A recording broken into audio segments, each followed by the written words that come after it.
இப்போ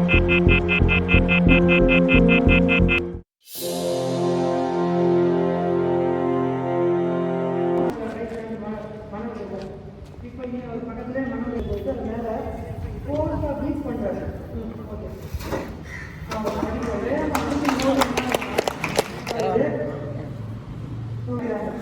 மண்ணை ஃபோர்ஸாக அடிக்கணும்னு உங்கள் மேலே போட்டுக்காதீங்க. சூப்பர். பயம் போகும், ஒரு பயம் போகும்ன்றதுக்காக உங்களை லைஃப்பாக பண்ணுறது. சூப்பர்.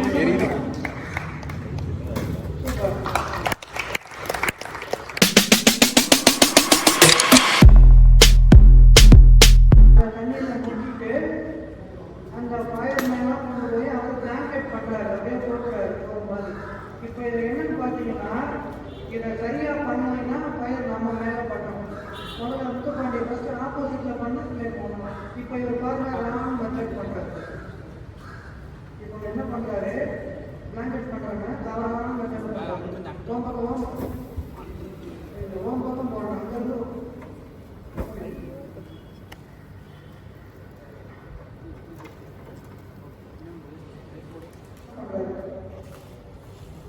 தவறான மெத்தடு. இப்போ அவர் நோக்கி பிளேன் வருது பாருங்க.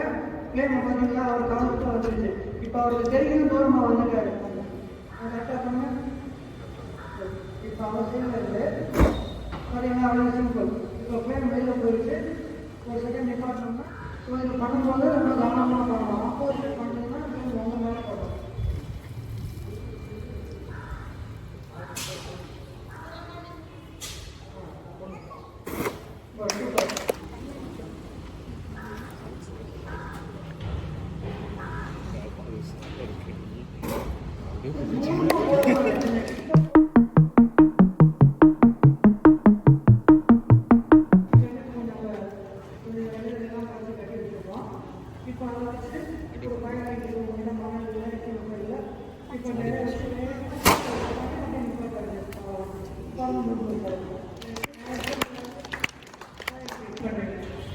அடிச்சு ஒரு செகண்ட் நிப்பாட்டாங்க.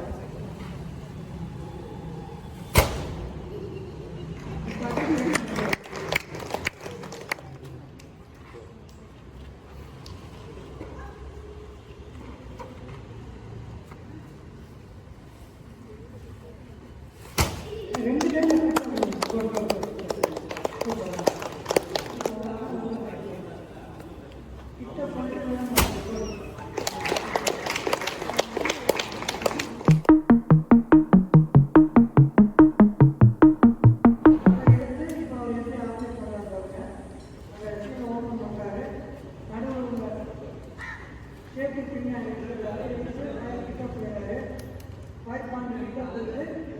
ஜஸ்ட் மேலே ஓகே இது ரெண்டு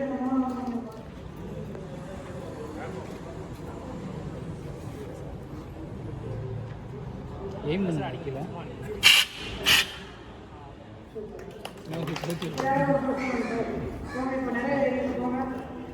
அதுதான்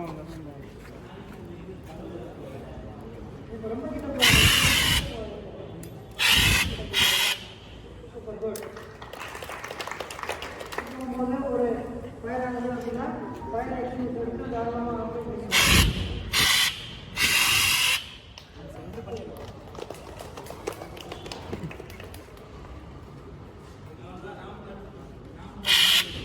ஃபயர் மேலே கரெக்டாக ஃபயர் பண்ண முடியாது. அப்போ தான் வந்து ஃபயர் குருக்ஷேத்ரா ஐஏஎஸ் அகாடமியும் Tamil Nadu rescue and fire department சர்வீஸும் சேர்ந்து ஸ்டூடெண்ட்ஸ்க்கு வந்து ஒரு அவேர்னஸ் ப்ரோக்ராம்காக ட்ரைனிங் ப்ரோக்ராம் வந்து இன்னைக்கு கண்டக்ட் பண்ணாங்க. ஃபயர் அப்படின்னா ஒரு விதம் மட்டும் தான் நினச்சிருக்கோம். பட் ஆனால் அவங்க டிபார்ட்மெண்ட்டில் வந்து ஃபயர் எத்தனை விதமாக இருக்குது, அதை எப்படிலாம் ஹேண்டில் பண்ணலாம் அப்படின்ற ஒரு விஷயம் சொல்லி கொடுத்தாங்க. ஒரு ஃபயர் எக்ஸ்டிங்விஷர் என்ன டைப் இருக்குது, அதை எப்படி யூஸ் பண்ணணுன்ற விஷயம் நேராக ப்ராக்டிக்கலாக ஒரு ஃபயர் எப்படி நம்ம அணைக்கணும் அப்படின்ற விஷயத்தையும் நம்ம சொல்லி கொடுத்தாங்க. அது மட்டும் இல்லாமல் ஒரு ஃபயரில் யாராவது மாட்டிக்கிட்டாங்கன்னா அவங்களை எப்படி நம்ம காப்பாற்றணும், நம்மளுக்கு இன்ஜுரி ஆகாமல் அவங்களுக்கும் இன்ஜுரி ஆகாமல் எப்படி நம்ம சேஃபாக வெளியே வர்றது, அதுக்கான மெத்தட்ஸ் என்ன, அதுக்கான ஸ்ட்ராட்டஜிஸ் என்ன எல்லாமே வந்து ஃபயர் டிபார்ட்மெண்ட் வந்து நம்ம நல்லாவே ப்ராக்டிக்கலாக சொல்லி கொடுத்தாங்க.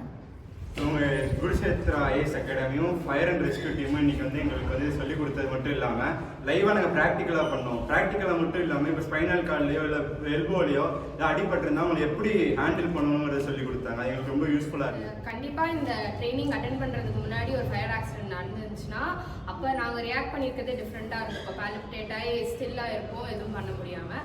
பட் ஆஃப்டர் இதை அட்டென்ட் பண்ணோன்னே இப்போ வந்து ஒரு ஐடியா எப்படி வந்து எந்த மாதிரி ஃபயர் கிரியேட் ஆச்சுன்னா எப்படி அதை வந்து ஹேண்டில் பண்ணுறதுன்னு கிளியராக இன்னைக்கு வந்து சொல்லி தந்தாங்க. ஸோ அது கண்டிப்பாக ஸ்கூல்ஸ் அண்ட் காலேஜஸில் வந்து நம்ம நிறைய வாட்டி வந்து ஃபயர் எக்ஸ்டிங்விஷர் வெளியே பார்த்துருந்துருப்போம், ஸ்கூல்ஸில் தான் வச்சுருப்பாங்க. ஆனால் அது எப்படி யூஸ் பண்ணுறது, அங்கே எதுக்கு இருக்குன்னே நமக்கு தெரியாது. அதை வந்து ஒரு ஃபயர் ஆக்சிடென்ட் ஆகும்போது அதை எப்படி யூஸ் பண்ணணும், எந்தெந்த மெத்தடில் யூஸ் பண்ணணும், என்னென்ன விதமான ஃபயர்லாம் ஆச்சுன்னா அதுக்கு டிஃப்ரெண்டான ஃபயர் எக்ஸ்டிங்விஷர்லாம் இருக்குது, அதெல்லாம் எப்படி யூஸ் பண்ணணும் நீங்கள் ப்ராக்டிக்கலாக சொல்லி கொடுத்தாங்க. Thanks to Tamil Nadu Fire and Rescue Services.